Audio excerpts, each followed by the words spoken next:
today's video, maingay. Malengke tayo sa halagang 1K ang budget natin. So, tignan natin kung anong mabibili natin ng 1K or sa 1K. Kasi nakaraan, nakapag-video na kami. Ganon din yung budget namin. Pero last year pa yon. So, ngayon, 2025 na. And this is August. Let's see kung magkano or ano na lang ang mabibili ng 1,000 mo. See ya! So, unahin natin ang isda. So, ito na po ang presyuhan ng isda ngayon. Alaman 300. Sabuko 200. 300? Yung hiwa-hiwa na. So, ayan ang mga presyuhan ng isda ngayon. Kaya kumuha na lang kami ng mga hiwa-hiwa, pang ulam, pang paon. So, 180 yun.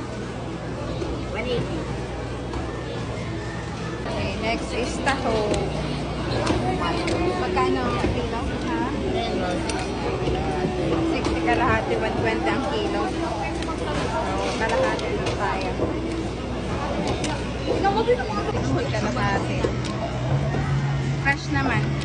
Oo. Bigat. Okay, next is chicken.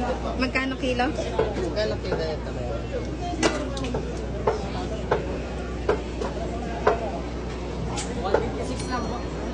156. Ganun half. 156. Ano po? Adobo? Adobo, he. Maliliit na lang po yung Gata tayo. Gulay.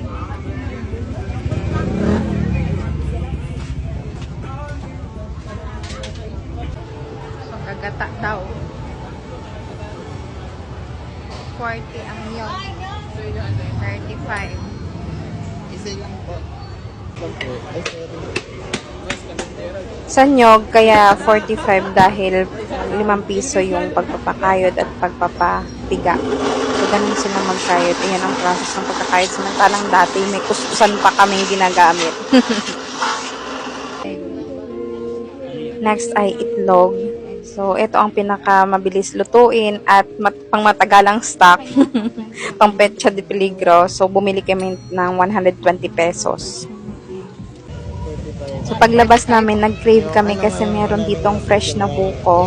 So, ang presyo nila kapag yung buo, 45 pesos. Kasama na doon yung kanyang sabaw at yung laman.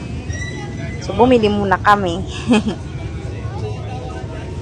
So, pagkatapos nga dyan, dumiretso na kami dito sa gulayan.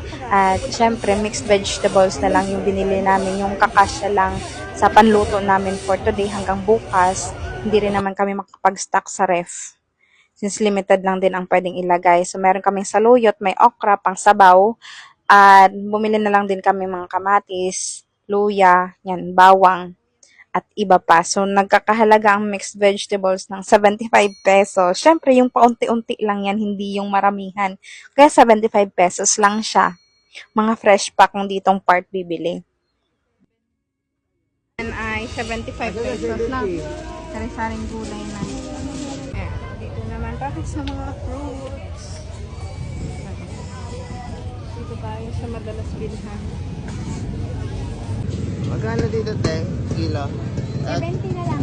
70. Yung 20 So, syempre, kahit budget ang pera natin, kailangan pa rin natin bumili ng prutas. Yung afford lang natin. So, etong saging, pinaka-affordable dyan, since bibigay na nga lang daw yung kilo niyan is 70. Tapos, nung tinimbang yung nahawakan ni Mr. na yon, naghalaga siya ng 87 pesos. So, pwede na rin yon. Gusto ko sana nung cat-cat, pero B, ang kanyang presyo, 135 mahigit yung kilo. Hindi ko alam kung magkano pang aabuti ng isang balot na yun. Kaya pumunta kami sa kabilang bentahan ng fruits. So, dito naman, yung dalang hita sana. Kaso, so, buti na lang meron sila ditong grapes at longgan na favorite ko. So, sige na lang ako, pili kami kahit minsan lang naman. So, 85 yung grapes, 85 din yung longgan. So, dito na kami nagtatapos pamamalengke. Since bumili din kami ng tubig, naghahalagang 45 pesos. So, umabot din po ang aming pinamalengke for today ng kulang-kulang 1,000, 973. So, may 27 pesos pang sukli, pang pamasahe. Pwede na rin yon. So, mahal na ang bilihin ngayon. Kaya kailangan talaga natin magdoble kayod B sa araw-araw. Kaya, i-follow nyo na rin po kami, Mac M. Rose, at itong page ko, M. Rose po. Salamat! Follow us for more. Bye-bye!